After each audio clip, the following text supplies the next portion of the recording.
Hi, today's video is an interview with Glenn Steckling of the AdamskiFoundation, and the subject is why the space people are here.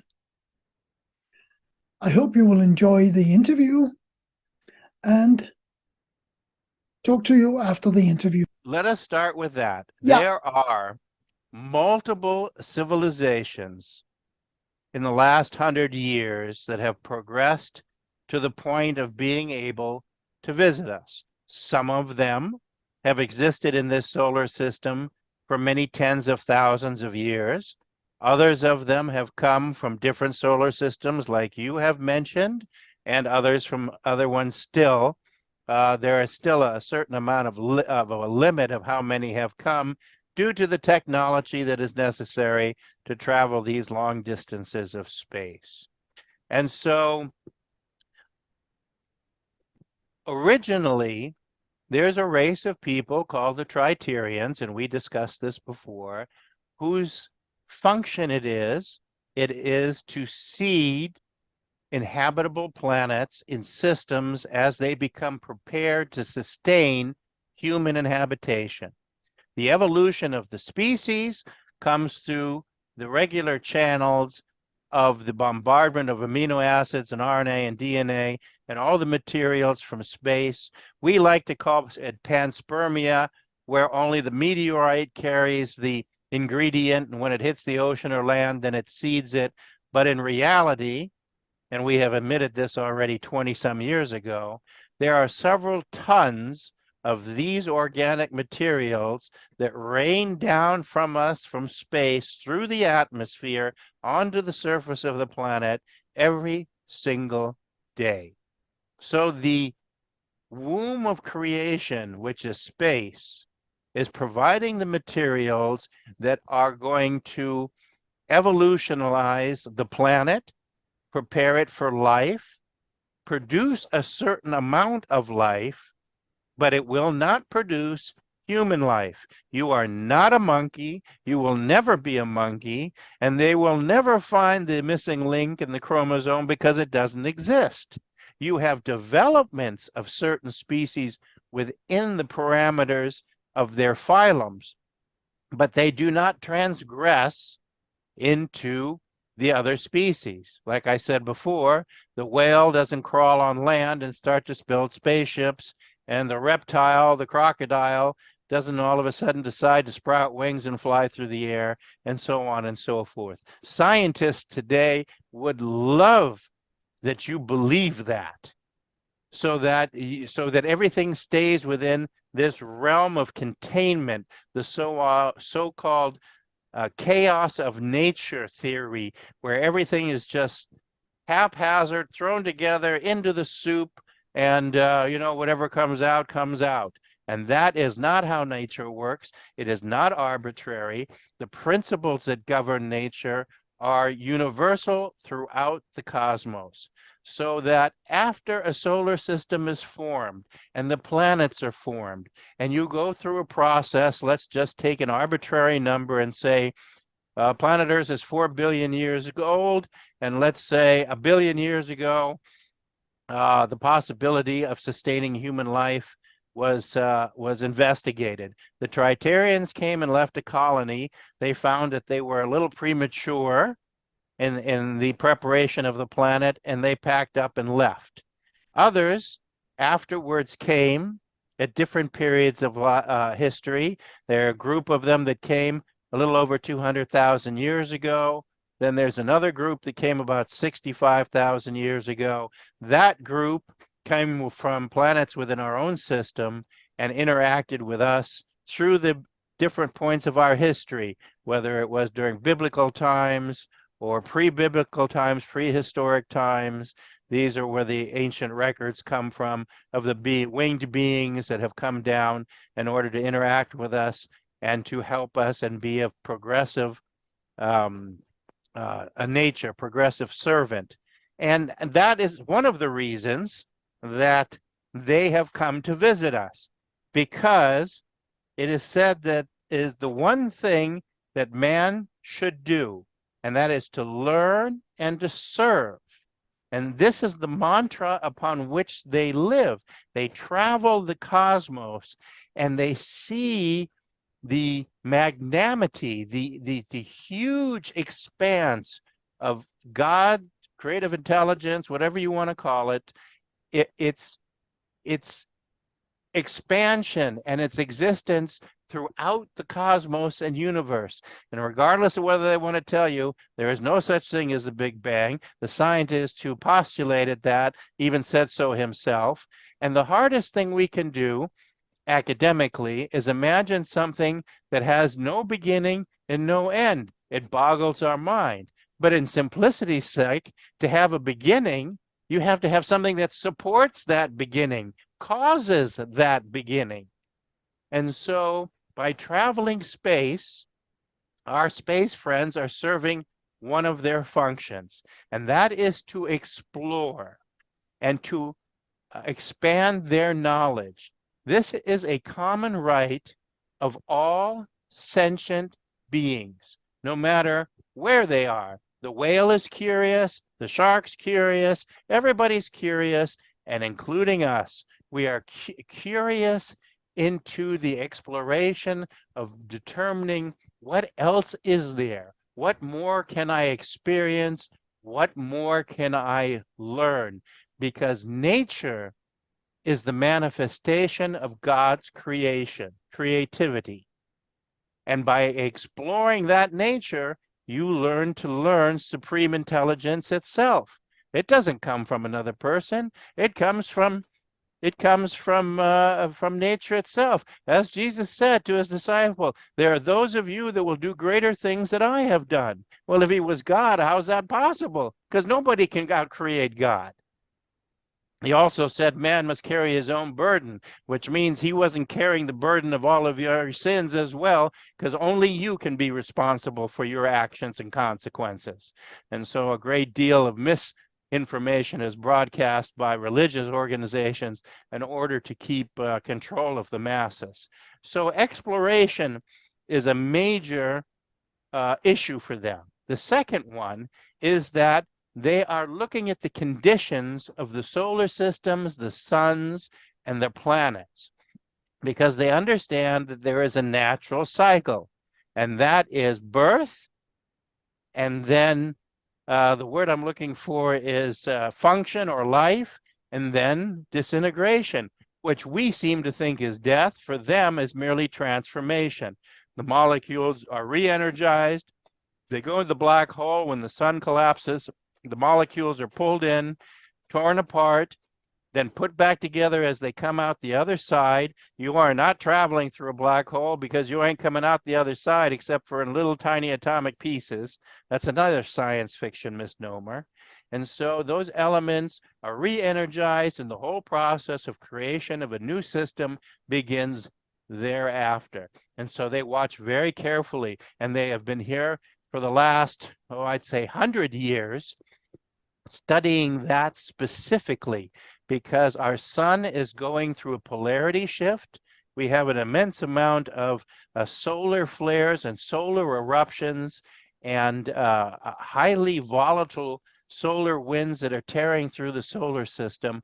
We have this convenient ignorance that not, unless something happens, like the hammer doesn't fall on my head right now, so there must not be a hammer. We have little idea of what's really going on. And secondly, we have even less understanding of the potential of what's going on. And so the sun is going through a change, and that change affects the planets as well. And each planet is investigated to see at what point of deterioration they're at.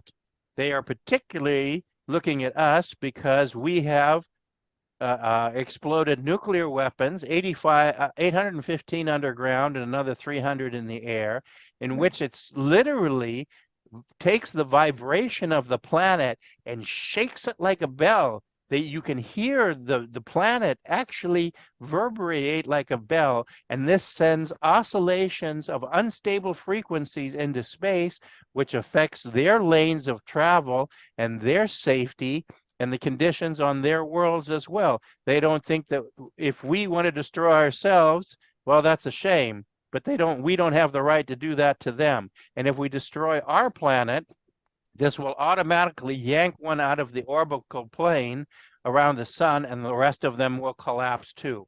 So they're in the oceans, watching and monitoring the very deep trenches, the tectonic plates, the inner core, and the magnetic flux of our planet. That's why they say there are reports of them coming in and out of the oceans already since the 1700s. My dad listed them in his first book, Why Are They Here? Spaceships from Other Worlds. And many people have seen them coming in and out of the ocean. That's not because they're down there living and having to hide, because they don't have to. They can live anywhere they want in secluded place and enjoy the life that's on the surface of the planet, because the surface of the planet is designed for human habitation and human comfort, not the bottom of the ocean, or not thousands of feet deep into the deep soil either. These are all fantasy notions that we constantly push and push. And so that's another reason. They are looking at the solar system and monitoring it, and they are keenly aware that this solar system is in a degenerative cycle, and they have been moving their populations out of here for the last at least 75 years. I would personally guess that probably by now, just through mathematics and some simple connectivity and knowledge, that probably maybe 70% of their populations have moved to the next solar system in Alpha Centauri, and which is inhabitable planets, and they are moving their people too. There are 200,000 volunteers from Earth, not abductees. That's a bunch of garbage. Nobody's stealing you and manipulating you and inseminating you and sodomizing you. That is just a load of you-know-what. But we have had 200,000 volunteers who have gone to that system and are inhabiting the planet in that system that has been delegated to them and to us if we're lucky enough to get there. And so this is a second reason that they are coming here and watching us. Another one is to analyze our thought processes and our motivations, our actions. Why is it that we can have two choices, one a peaceful one and one an aggressive one, and we always choose to be aggressive. We always choose to be selfish or greedy, or we seem to have this split, this dichotomy within us, and they were trying to wonder why, since they themselves too were once like us 4,000 or 5,000 years ago and have progressed way past that point.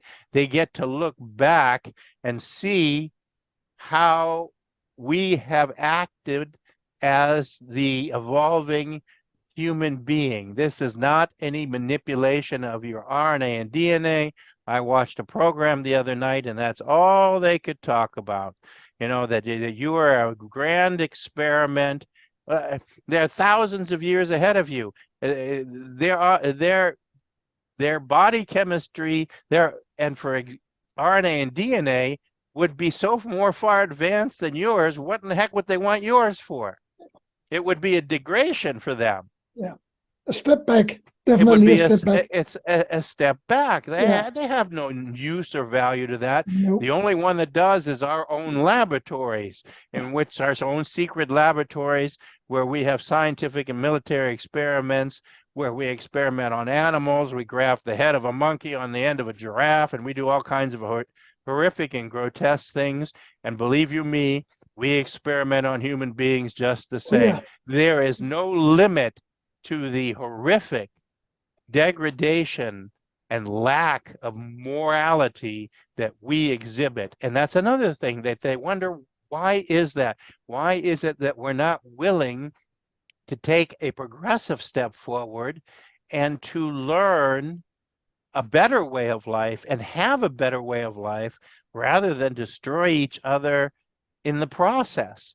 And I would say, I would call this a stagnation. We are a stagnant planet. We have not moved forward at all.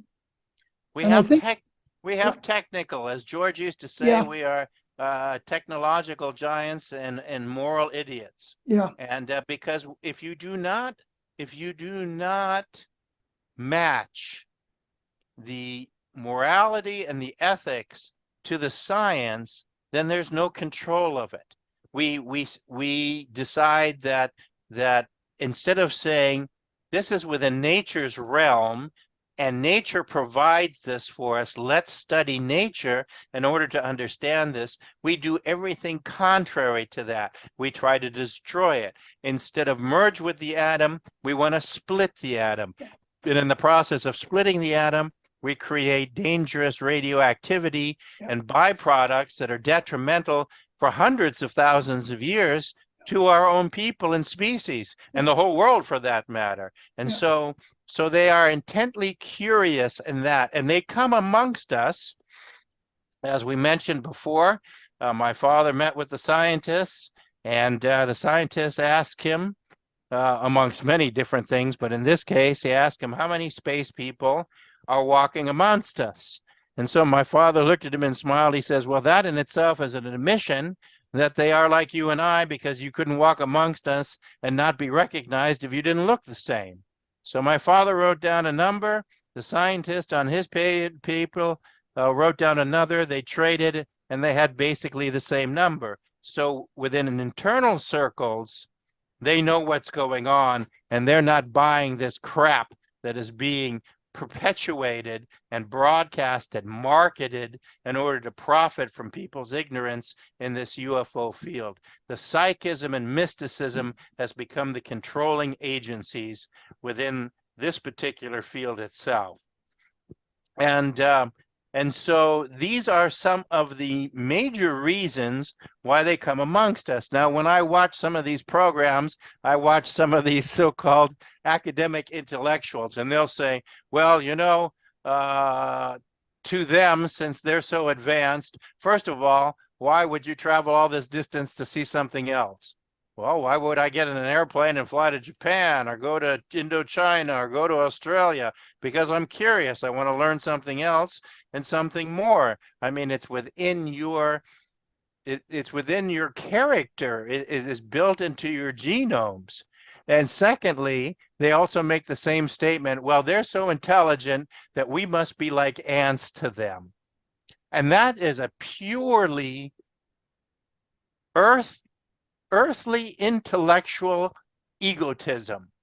To think that the ant is so lowly that, you know, you just step on them and crush them, or you destroy the bee or whatever, because we give no second thought, we don't want to, as to the function that this particular animal or species has in the entire sphere of life and what is needed. We have found out that without bees, we're going to be in a hell of a mess. And that goes for a number of other species. We have fished the oceans to more than 75% empty and polluted the rest of it. I mean, we have caused such a mess that even our own scientists, last year or the year before, made a statement. We're the only species on record that is capable of destroying itself and might even do so. Yeah, and destroying the lovely planet, which is their bread and butter. You know, we're destroying it. No, we know that we are destroying it, but we are doing it anyway, and that is terrible, actually. Well, because because we don't care. We have bred a society that has no interest other than what is broadcast and brainwashed into their brain. The walking television tube, which you can learn some amazing things. I watched the other night a program on Nova, which is public television, that talked about the Webb telescope and the image differentials between that and the space telescope, and the smaller one that is the infrared telescope, and the images that you see. I mean, pure fascination, but you have to fight the impulse. I sat there, channel surfed, and I got to the program, and I thought, I'll just push the button, you know, and go look at something else that entertains me. And then I stopped the thought and I said, this is important. It should be at least worthwhile my attention for an hour to watch it and see what they show. And it's absolutely amazing. It's stupefying, so amazing that it is. But we don't teach people to have a care for these sort of things. No. And so consequently, we are users. We are the me society. Give me what I want, satiate my needs, tell me what I want to hear, give me all the avarice of life that I want that is of absolutely no value. And the more we perpetuate the society, the quicker we destroy ourselves. Rome did it, Greece did it, Egypt did it, Babylonia did it. The list is endless. Exactly the same thing. And the consequence here will be exactly the same. Yeah. It seems like we call ourselves so intelligent, the most intelligent animal on the planet, but we haven't learned a goddamn thing, have we really? Well, the problem is that we are everything else in creation works by instinct. Its purpose, its progress is planted within it. The tree does not question growing, sprouting, eventually becoming a big tree, and so on and so forth. The animals don't question going about the purpose upon which they have been created. The only one that does that, the only creation, is us, because we are the highest creation. We are created in the image of our own creator. Remember what Jesus said. What? Know ye not that you are the temple of the living God?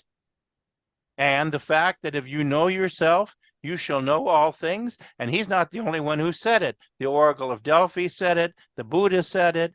Many of the sages over time said it, because these are certain universal standards that are there regardless of what language you speak, what race you are, what color you are, what sex you are. None of those things make any difference when it comes to those basic universal principles, and we cannot live it. How many people are running to church to pray victory over their aggressors, over their enemies, and yet the fifth commandment, I believe, says, thou shalt not kill. And then the other one said, love thy neighbor. And these are both things we don't want to do when it's inconvenient. Yeah, we pick them out when it's convenient and we throw them away when it's not. That is right. Exactly how the terrestrial humans are working. That's the inner workings of the humans. But we could do better. And the point is definitely that we are the only creation that has been given choice. We can choose the direction we want to go. Yeah. We can choose the consequences of our actions. And so we have nobody else to blame. And I see this in this UFO field all the time. Oh, the space people, made me sick. Or the one girl told me invisible space people are throwing things at her at her office, or we blame them for everything. Of course, nothing good. It's always something bad. Yeah. But we have decided that we will defer our own personal responsibility at all cost. And that's what we're doing and projecting into the UFO field. Yeah. The same thing. Yeah. And actually to think that we can, from whatever we think about, we can create in a 3D world, and yet we are not using our brains for anything good. Just think about that.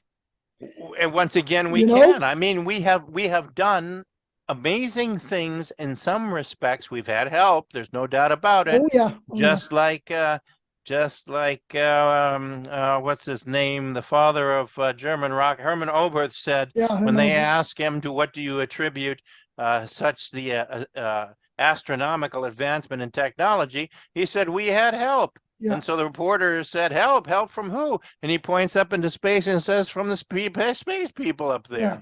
And Yeah. he's not the only one who knew that. Von Braun knew it, and many of the other, Oppenheimer, many of them knew it. And Yeah. and many scientists today also know that Yeah. we get help. But they have to be so careful at the help they give us, because we immediately turn it into an aggressive form or a dominating form in order to have ascension over our own fellow beings.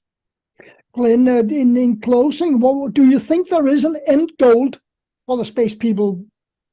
Do you think they have the primary goal and then an end goal? I think that they think more, well, I know they think more in universal terms. Yeah. For them, there is no end goal because the cosmos is endless.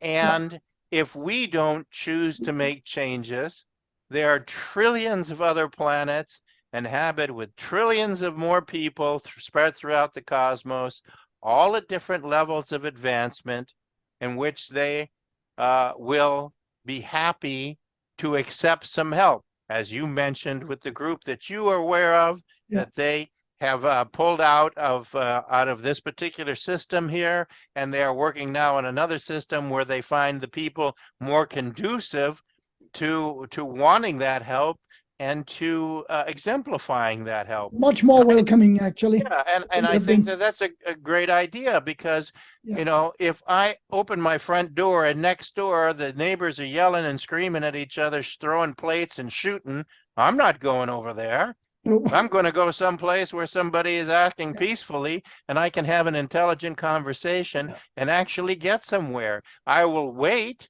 until which time those people have finally exhausted their emotions and become more reasonable, hopefully, and then they become approachable. But anybody who injects themselves into that kind of a situation is only deemed to get disappointed or hurt or worse. So, you know, they're not stupid people, these people who travel space. They're thousands of years ahead of us technologically and understanding wise. And that doesn't mean they judge us. They don't look down on us. They don't look at us with disdain. These are characteristics that we have. Oh, look at you. I have a PhD and you don't. Or look at this. I have this and I can do this, but you can't. Look how special they are. To them, that means absolutely nothing. No, exactly. Yeah. Well said, Glenn. Glenn, do you have any closing remarks? Do you want to remind people of your book again, maybe? Well, I got to stop talking about it and actually finish writing it. Like I said, this week was saturated with the circumstances that you and I talked about earlier. And so I will get back to it. It sits on my desk here. Over 200. What is your perspective? Is it before the June is out, or is it? Yes, I will work tenacious.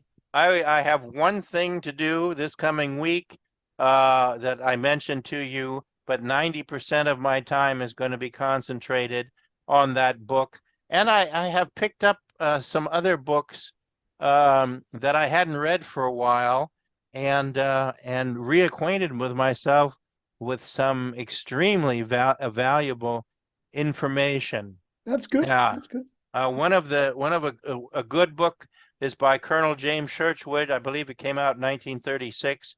It's called The Children of Mu, or Lemuria. And here is another example of what we want to ignore. Lemuria sat in the middle of the Pacific Ocean and consisted of all the islands that are now sticking up out of the water, but before the whole landmass was there. Just like Atlantis was in the middle of the Atlantic, right along the mid-Atlantic ridge where all the volcanoes are. Plato said it exactly correctly, that Atlantis was beyond the Pillars of Hercules, and that means the Pillars of Hercules is the Rock of Gibraltar. And many years ago, we went with a bathysphere underwater off the coast of Spain, and at 4,000 feet, we're surprised to find cobblestone highways and walkways. And so that didn't get a lot of traction, but neither did the late report of also a giant pyramid off a Tenerife island in the water. And then the next was a group of these buildings underwater off the coast of Cuba.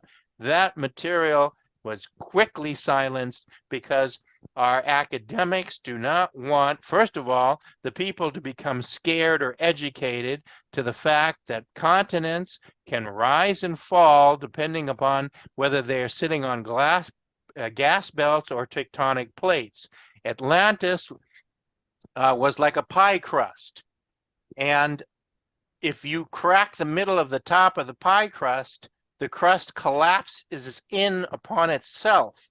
So all the ruins that were not on the periphery of Atlantis, whether it was Bimini or the Brazilian jungle there that was once an inland sea, and the Mato Grosso and these other places, all became buried under tons of the geological waste that collapsed in on top of it. And we don't want, and of course, the tidal waves were generated 500, 1,000 feet high. There was 80% of the population of the planet was exterminated, and the rest of them migrated to the different areas that were under more stable conditions. And that was places like Greece and India and Tibet and the huge Uyghur Empire that remains buried under stone in the Mongolian desert. Yeah. So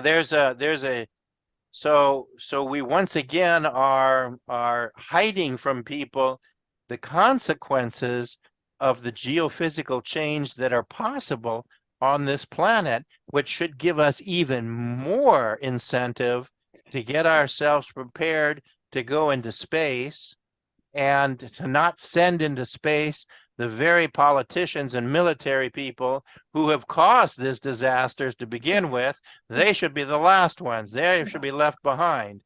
And so, but that's not how we think. We have these huge bunkers in Virginia in which all the politicians can run to when there's a nuclear war, so they can be the ones to survive and come out and start this whole process all over again. It makes no sense whatsoever.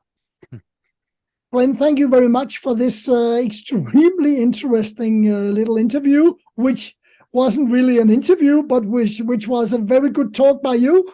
And I enjoyed that. Like, you know, I don't interrupt much if I'm listening to some good talk. So thank you very much, Glenn. And I think we already have the next program ready. So thank you for this and for the other one. Well, of course, like I said, it's always a pleasure to talk with you. It's also always a pleasure to explore subjects that are somewhat kept quiet, because we are trying to brainwash and keep the people of this world as ignorant as possible. And so you and I are both dedicated to, as much as we possibly can, this is in trying to enlighten people's understanding so they may go forward. Like the space people say, they won't do it for you, but they'll help you. They will help. That's it. Yeah. Good ending, Glenn. And thank you very much. And have a good day. Yeah. Thank you. You too. Thank you. I hope you enjoyed this interview with Glenn Steckling and today's topic. And if you have any questions or comments, please list them below the video.